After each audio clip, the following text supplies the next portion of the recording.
BJP और RSS फैलाते हैं। मोहब्बत की दुकान सिर्फ राहुल गांधी ही खोलते हैं। ये ऐसा हम नहीं कह रहे हैं।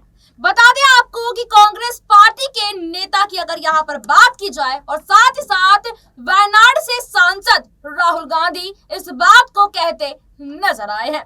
बताते चले आपको कि कांग्रेस की यहाँ इस वक्त भारत जोड़ो न्याय यात्रा को राहुल गांधी यहाँ पर करते नजर आ रहे हैं। और इस वक्त की बात की जाए तो आज राहुल गांधी की भारत जोड़ो न्याय यात्रा यहाँ झारखंड में मौजूद है। हालांकि ये यात्रा इम्फाल से शुरू हुई थी और यहाँ काफी लंबी यात्रा इस बार होने वाली है। दूसरी तरफ आपको बता दें कि ये एक यात्रा ये पहले भी शुरू हुई थी।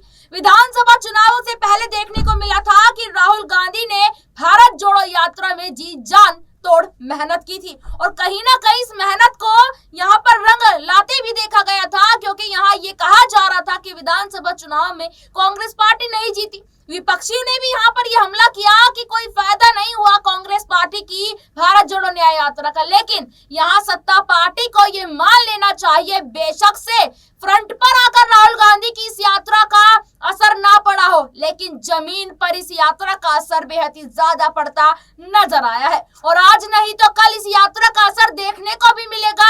यहाँ आपको बता दें कि लोकसभा का चुनाव नजदीक है। लोकसभा चुनाव के लिए तमाम पार्टियां इस वक्त जद्दोजहद से तैयारियां करती नजर आ रही हैं और इसी में कांग्रेस पार्टी के नेता राहुल गांधी एक बार फिर अपनी इस यात्रा के साथ लग गए हैं। बताते चले आपको कि राहुल गांधी इस वक्त झारखंड में है और झारखंड में काफी ज्यादा मेहनत यहाँ पर कर रहे हैं। उससे पहले देखा गया था कि वो असम में थे। असम में भारतीय जनता पार्टी की सरकार है, ये हर कोई जानता है। और असम के मुख्यमंत्री ने यहाँ हर अड़चन डाली थी राहुल गांधी की इस यात्रा को रोकने के लिए। लेकिन आज हम इसी मुद्दे पर बात करेंगे कि आखिरकार राहुल गांधी को बार बार रोकने की यहाँ कोशिश की जा रही है, बार बार उन पे हमले यहाँ पर बोले जा रहे हैं, लेकिन राहुल गांधी रुकने का नाम नहीं ले रहे हैं। और राहुल गांधी ने ये बात खुद कही थी कि चाहे मुझे कितना ही डरा लीजिए, कितना ही धमका लीजिए, लेकिन मैं पीछे हटने वाला नहीं हूँ। इसी मुद्दे पर चर्चा के लिए मेरे साथ मौजूद है अमन जी। अमन जी, आपसे जानना चाहेंगे आज की आखिरकार कांग्रेस पार्टी इतनी मेहनत कर रही है, उनकी मेहनत आखिरकार ये कब रंग लाएगी? देखिए, बिल्कुल आपने बात की भारत जोड़ो यात्रा और भारत जोड़ो न्याय यात्रा दोनों ही उनकी दो रैलियां थी। इसको लेकर बीजेपी भले ही ये बात दर्शाना चाहे कि वो बहुत असर नहीं पड़ा, लेकिन अगर आप देखें तो जमीनी लेवल पर जरूर खलबली मची, क्योंकि जिस तरह राहुल गांधी ने रैली की उसके बाद जब हिमाचल चुनाव होता है कांग्रेस पार्टी जीतती है, कर्नाटक चुनाव कांग्रेस पार्टी जीतती है। और ये भी देखा गया कि जिस तरह से भले ही जो बीजेपी हिंदी बेल्ट के 3 राज्यों में यानी मध्य प्रदेश, राजस्थान और छत्तीसगढ़ में चुनाव जीती हो, लेकिन कांग्रेस पार्टी ने तेलंगाना चुनाव जीता। उसके अलावा अगर वोटों का कंपैरिजन भी किया जाए तो तकरीबन आप देखिए कि 4 करोड़ 80 लाख अगर बीजेपी को मिले तो 4 करोड़ 90 लाख जो है कांग्रेस को भी मिलते हुए नजर आए। तो इससे ये बात साबित होती है कि भले ही उनके ये वोट जीतों में काउंट नहीं हो पाए, लेकिन कहने का मतलब ये है कि वोट के मामले में वो 20 साबित हुए। इसीलिए कांग्रेस पार्टी को लगातार उनके जो दल के लोग हैं ये कहते हुए दिखाई पड़ रहे हैं कि भाई हिम्मत नहीं हारनी है, हिम्मत से काम लेना है। हमने एक राज्य जीता है और साथ में वोट भी हमारे पास बीजेपी से ज्यादा है। इसीलिए जो मोहब्बत की दुकान का हमने सफर शुरू किया है वो हमारे लिए बहुत जरूरी है, हमें फायदा पहुंचाने वाला है। इसीलिए उन्होंने दोबारा भारत जोड़ो न्याय यात्रा शुरू की, जो इम्फाल यानी कि मणिपुर से शुरू करके वो मुंबई में खत्म करने वाले हैं। और इस समय अगर बात करें नेहा जी तो वो झारखंड में, और जिस तरह से वीडियो सामने आया है, जिस तरह से वो आरोप लगा रहे हैं बीजेपी के ऊपर कि वो लगातार हिंसा और नफरत की राजनीति करते हैं और लगातार देश को बांटने का प्रयास करते हैं। और कह सकते हैं कि कांग्रेस पार्टी लगातार लोगों को रोकना चाहूंगी अमन जी आपको कि आपने यहाँ एक लाइन का जिक्र किया कि राहुल गांधी आरोप लगा रहे हैं। एक वीडियो उन्होंने यहाँ सोशल मीडिया पर साझा किया है कांग्रेस पार्टी की तरफ से, जिसमें वो भारतीय जनता पार्टी पर आरोप लगा रहे हैं। लेकिन यहाँ पर क्या आपको नहीं लगता कि ये आरोप कहीं ना कहीं सच होते हुए साबित नजर आ रहे हैं? क्योंकि आपने देखा कि जब भी कोई चुनाव होता है कांग्रेस पार्टी पर हमला करने में नहीं चूकती भाजपा। आपने देखा कि यहाँ जांच एजेंसियों का सहारा लेकर कभी दिल्ली पहुंच जाते हैं अरविंद केजरीवाल के घर,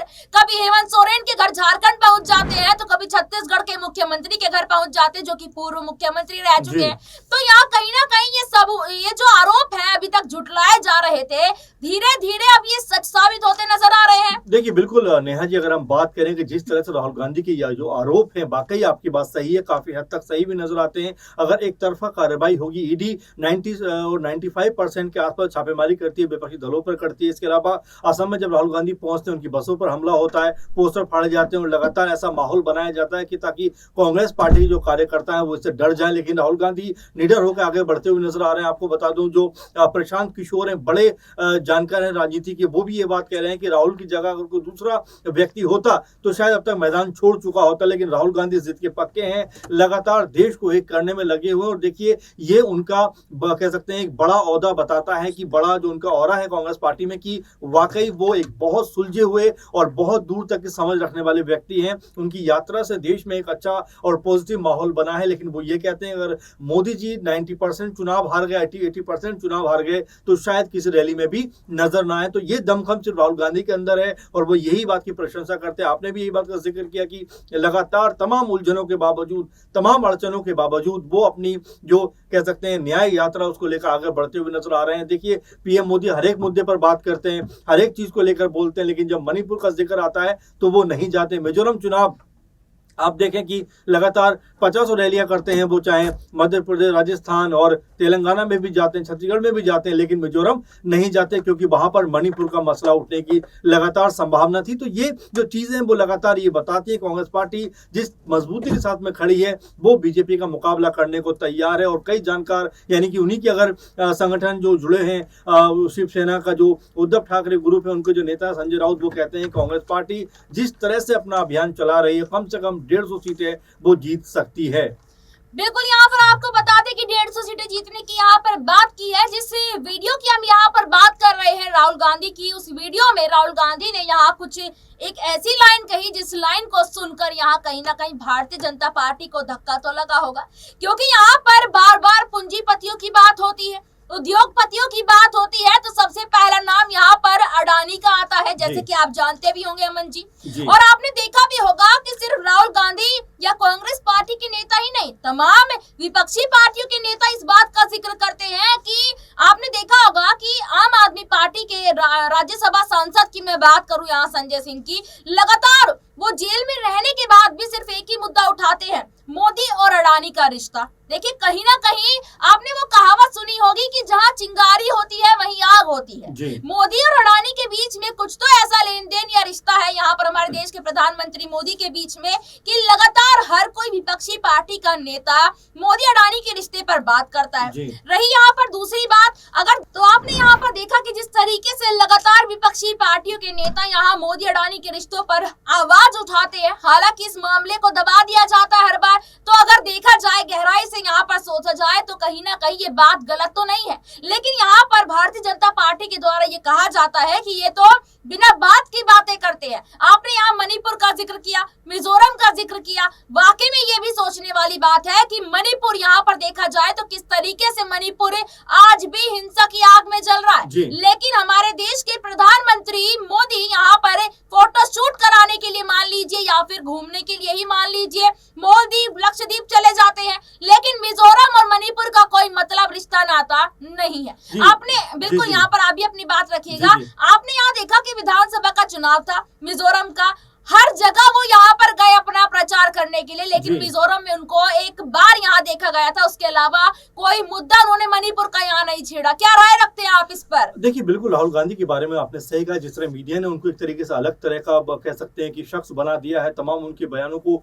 उल्टा सीधा तरीके से चलाकर कहीं ना कहीं उनको बदनाम करने का प्रयास किया है। सोशल मीडिया पर खासकर जो बीजेपी IT सेल के ऊपर आरोप लगते हैं कि वो तमाम तरह के उनके वीडियो को कट पेस्ट करके गलत तरीके से पेश करते हैं और उनको अलग अलग नामों से पुकारते हैं, जो मेरे ख्याल में सही नहीं। अगर आप देखें, पेटीएम को लेकर जो बवाल चल रहा है, उन्होंने बहुत समय पहले कह दिया था कि ये पे टू मोदी है, यानी कि 2-4 लोगों को फायदा पहुंचाने के लिए कैशलेस का जो पूरा मामला है वो लेकर आया जा रहा है। आपको याद होगा चीन का जो लद्दाख का मामला था, उसके ऊपर राहुल गांधी ने बोला, लेकिन सभी लोगों ने उनका मजाक उड़ाया। आखिर में जिस तरह की स्थिति बनी वो भयावह थी, क्योंकि सुब्रमण्यम स्वामी जो बीजेपी के सांसद हैं वो कहते हैं कि जो संसद से अंदर खड़े होकर बयान देते हैं कि जो लोग आए थे वो वापस जा चुके हैं, लेकिन उससे पहले कहा जाता है कि वहां पर कोई आया नहीं, तो वो कहते हैं कि कि भाई जब कोई आया नहीं तो फिर वापस कौन गया है। इस तरह की बातें वो कहते हुए नजर आते हैं। आपको याद होगा कृषि कानून को लेकर भी राहुल गांधी ने कहा था कि ये तीनों कानून वापस लेने पड़ेंगे, मेरी बात लिख लीजिए। उनके बयान पर भी मीडिया ने खूब उनका मजाक उड़ाया, लेकिन आखिरकार में मोदी सरकार को वो जो फैसले थे तीनों कृषि कानून के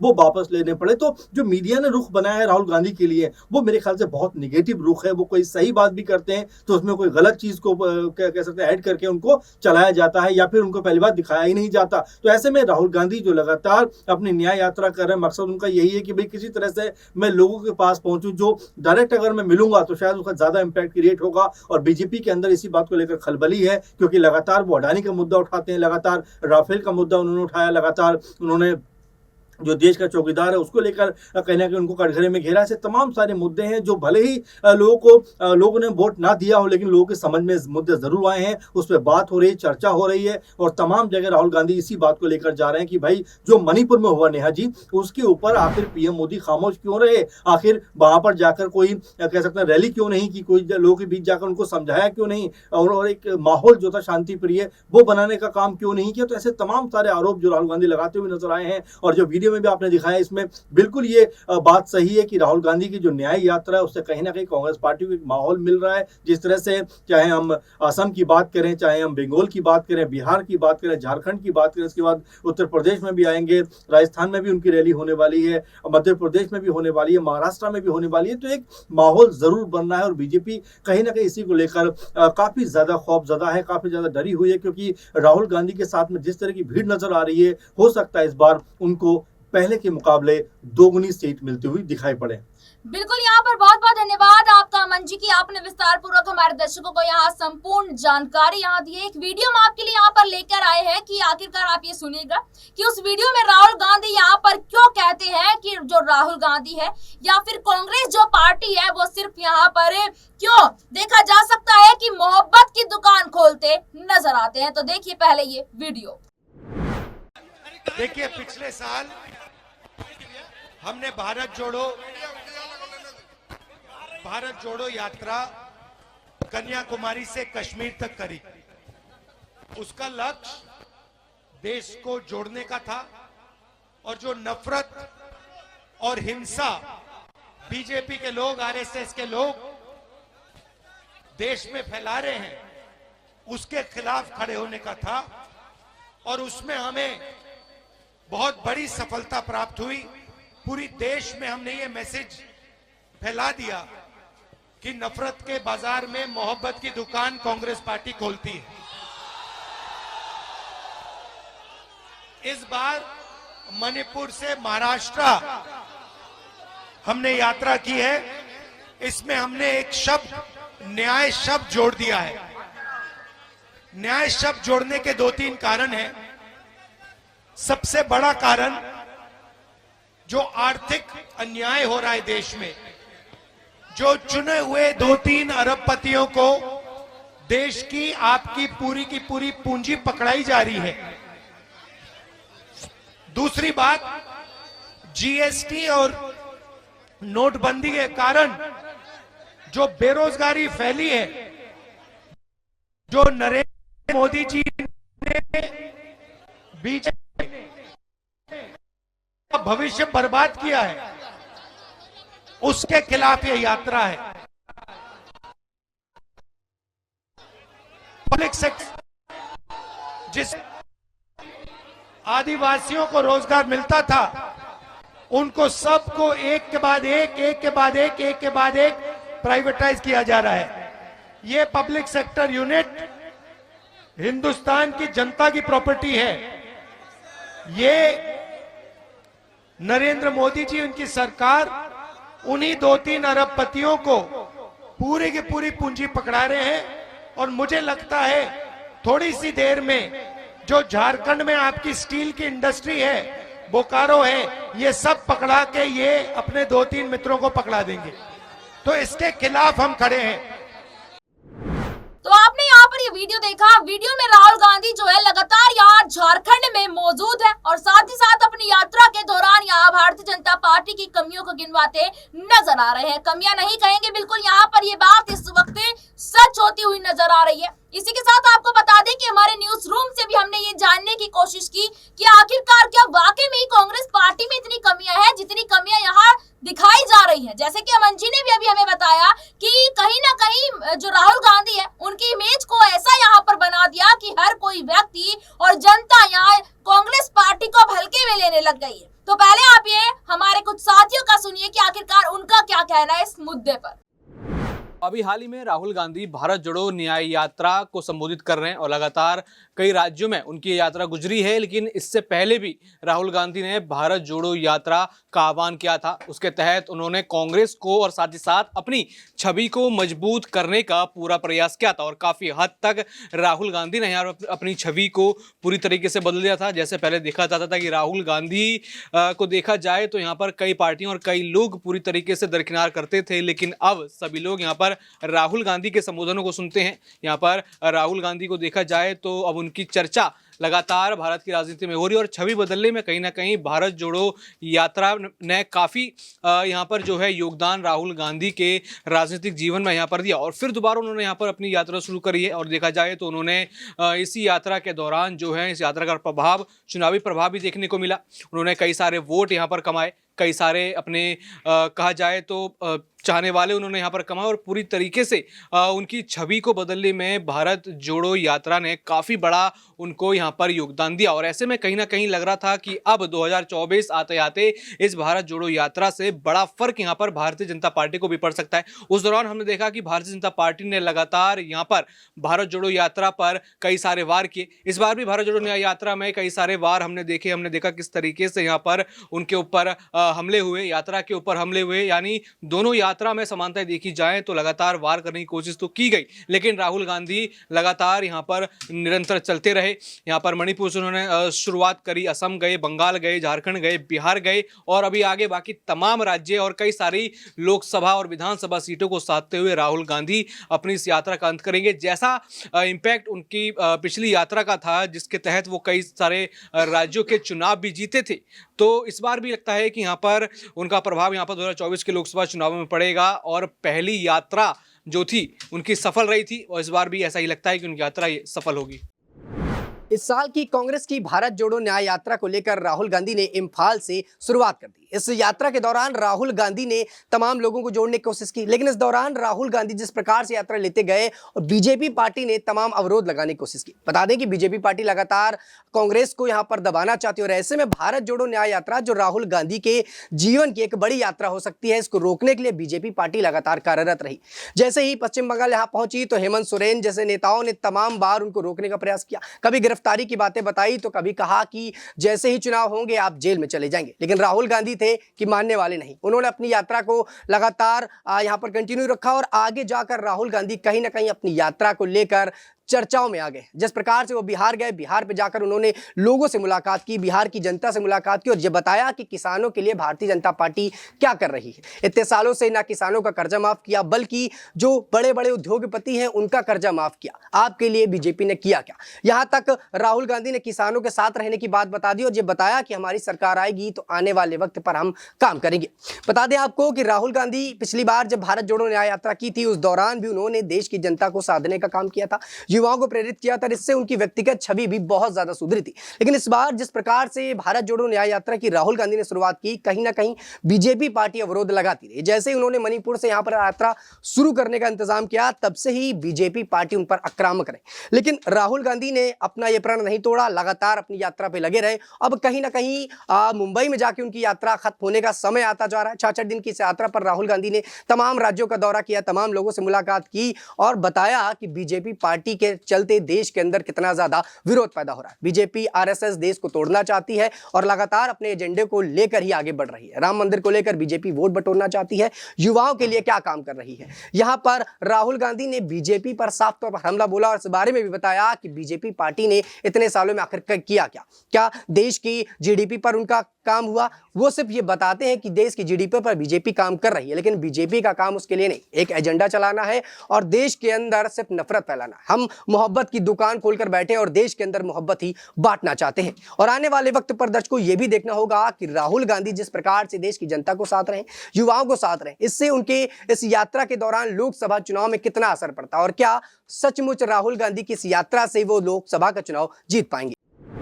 14 जनवरी से 20 मार्च तक राहुल गांधी अपनी पार्टी के तमाम नेताओं के साथ भारत जोड़ो न्याय यात्रा पर निकले हैं। या कहें कि भारत जोड़ो यात्रा के दूसरे अध्याय का आरंभ 14 जनवरी से पार्टी ने किया, जिसका समापन 20 मार्च को महाराष्ट्र के मुंबई में होगा।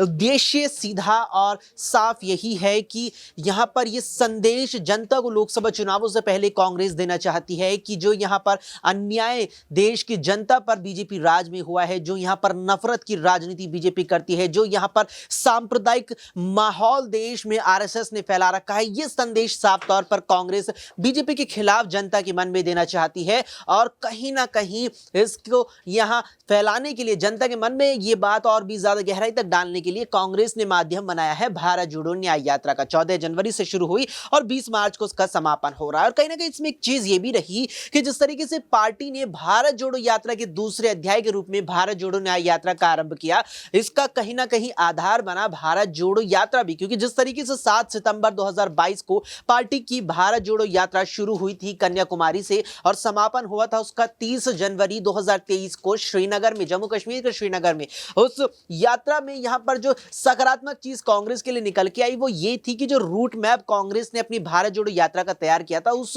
रूट मैप में हिमाचल प्रदेश और कर्नाटक भी पड़ा था। और यात्रा के बाद, हालांकि हिमाचल प्रदेश में तो यात्रा के दौरान ही विधानसभा चुनाव हुए और कर्नाटक में यहां जो यात्रा समाप्त हो गई थी उसके करीब 1 महीने बाद यहां विधानसभा चुनाव हुए और दोनों ही राज्यों में बीजेपी की सरकारें थी और दोनों ही राज्यों में कांग्रेस ने तख्ता पलटी की, सरकार में वापसी की। इसके बाद कांग्रेस ने कहीं ना कहीं ये चीज समझी कि कुछ फायदा उन्हें यहां पर भारत जोड़ो यात्रा से हुआ है, लिहाजा इसका दूसरा अध्याय शुरू किया जाए। भारत जोड़ो न्याय यात्रा निकल के आई और इसके जरिए सीधा और साफ संदेश वही है कि बीजेपी के खिलाफ जनता के मन में कांग्रेस देना चाहती है कि आरएसएस से प्रभावित है भारतीय जनता पार्टी की राजनीति, जो लगातार सांप्रदायिकता यहां पर देश में फैला रखी है बीते 9 सालों में, बीते 9 से 10 सालों में। और सीधे और साफ तौर पर यहां अन्याय देश की जनता के साथ हुआ। इसका यहां एक और उदाहरण यह लिया जा सकता है कि जिस तरीके से भारतीय जनता पार्टी के खिलाफ कांग्रेस ने अपनी भारत जोड़ो न्याय यात्रा का आगाज किया।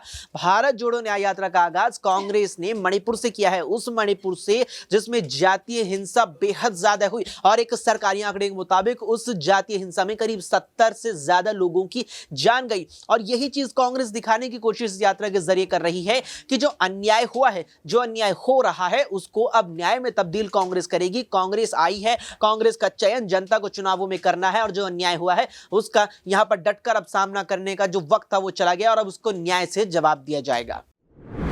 भारतीय जनता पार्टी के खिलाफ लगातार ये आरोप लगते रहे हैं। क्या वाकई बिहार, महाराष्ट्र और अन्य राज्यों में जिस तरीके से क्षेत्रीय पार्टियों का दबदबा उन्होंने ख़त्म करने का काम किया है, और उसका ताज़ा उदाहरण आप महाराष्ट्र से ले सकते हैं। महाराष्ट्र में शिवसेना पार्टी को 2 खेमे में बांट दिया। चूँकि शिवसेना पार्टी का दबदबा लगातार महाराष्ट्र में देखा जाता रहा और भारतीय जनता पार्टी ने जब भी महाराष्ट्र में अपनी सरकार बनाई, शिवसेना के मदद से बनाई। वहीं दूसरी तरफ एनसीपी पार्टी का भी वही हाल हुआ। और अब बिहार का अगर रुख करें हम, तो बिहार में भी कई जो है पार्टियों को तोड़फोड़ जो है एक तरीके से देखने को मिला। अगर हम यहाँ पर ताज़ा तरीन मामला देख लें, चिराग पासवान को लेकर के जो पूरा खेल हुआ, जिस ढंग से लोक जनशक्ति पार्टी को 2 टुकड़े में बांट दिया गया और दोनों के दोनों चेहरे आज एनडीए का हिस्सा है। उनके चाचा पशुपति पारस भी और ख़ुद चिराग पासवान भी अब एनडीए का दामन थामते दिखाई दे रहे हैं। तो ऐसे में सवाल ये है कि आखिरकार क्या बीजेपी जानबूझ करके अपनी राजनीतिक ताकत को स्थापित करने के लिए तमाम राज्यों में क्षेत्रीय पार्टियों का दमखम जो है वो ख़त्म करना चाहती है? और यही वजह है कि बीते 3, 4, 5 वर्षों में हमने देखा कि अलग अलग राज्यों में किस तरीके से पार्टियों को समाप्त किया गया या फिर पार्टी को 2 खेमे में बांट दिया गया। और उसका सीधे तौर पर भाजपा को फ़ायदा ये मिलेगा कि भाजपा अभी जिन जिन राज्यों में इस स्थिति में है कि वो अपनी बदौलत सरकार नहीं बना पाती है, वहाँ पर वो अपने बलबूते पर आने वाले 5-10 वर्षों में सरकार बनाती नजर आएगी। और इसका एग्जाम्पल आप ऐसे समझिए कि बिहार में भारतीय जनता पार्टी के पास जो है दूसरे नंबर की पार्टी है, ज़्यादा सीटें हैं, लेकिन उसके बावजूद भी उन्हें नीतीश कुमार का साथ लेना पड़ता है, चूँकि अपने बलबूते पर वो सरकार नहीं बना पाती हैं। और ठीक वही स्थिति महाराष्ट्र की भी है। तो क्या ये आरोप जो विपक्ष के द्वारा लगाए जा रहे हैं ये बिल्कुल सही है और क्या इसमें दम है?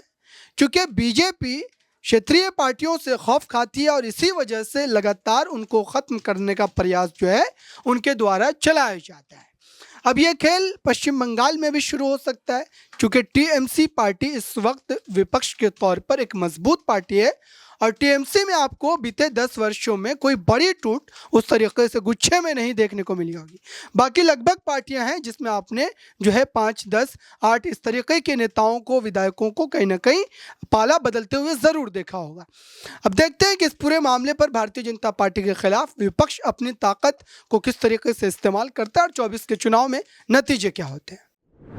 पिछले कुछ वक्त से कांग्रेस पार्टी के दिग्गज नेता राहुल गांधी लगातार प्रधानमंत्री नरेंद्र मोदी पर हावी होते दिखाई दिए हैं। सड़क से लेकर संसद तक राहुल गांधी लगातार केंद्र सरकार को घेरते हुए नजर आ रहे हैं। आपको बता दें कि राहुल गांधी भारत जोड़ो न्याय यात्रा को इंफाल से शुरू कर चुके हैं और ऐसे में महाराष्ट्र के मुंबई तक ये यात्रा तय की जाएगी। 6,700 किलोमीटर लंबी यात्रा के तहत राहुल गांधी कांग्रेस पार्टी की सियासी सेहत को सुधारने के लिए प्रयास कर रहे हैं।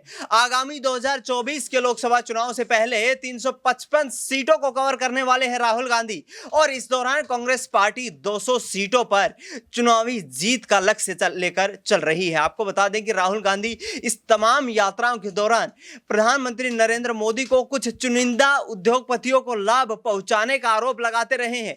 पिछले दिनों लगातार उन्होंने कहा कि अडानी समूह की परिसंपत्तियों में दिन दोगुनी रात चौगुनी उन्नति हो रही है। गरीबों की जेब से पैसा निकालकर पीएम मोदी अपने कुछ चुनिंदा मित्रों को इसका लाभ पहुंचा रहे हैं और जिसका सीधा फायदा वे चुनाव में उठाने वाले हैं। आपको बता दें कि राहुल गांधी की इन्हीं तमाम जो है बयानबाजियों के कारण 2023 में उनकी संसद सदस्यता भी चली गई थी, लेकिन सुप्रीम कोर्ट के दखल के बाद और सुप्रीम कोर्ट ने जब अपनी शक्तियों का इस्तेमाल किया तो राहुल गांधी को निर्दोष पाया गया और उन्होंने कहा कि यहां पर राहुल गांधी का जो गुनाह था वो इतना बड़ा नहीं था कि उनको मैक्सिमम जो 2 साल की सजा सुनाई जा सके। इस दौरान उनकी संसद सदस्यता भी बहाल हो गई थी और तब से लेकर अब तक राहुल गांधी लगातार केंद्र सरकार पर हावी होते नजर आ रहे हैं। अब देखना यही होगा कि भारत जोड़ो न्याय यात्रा के तहत राहुल गांधी इस यात्रा को सियासी भविष्य में कांग्रेस पार्टी के लिए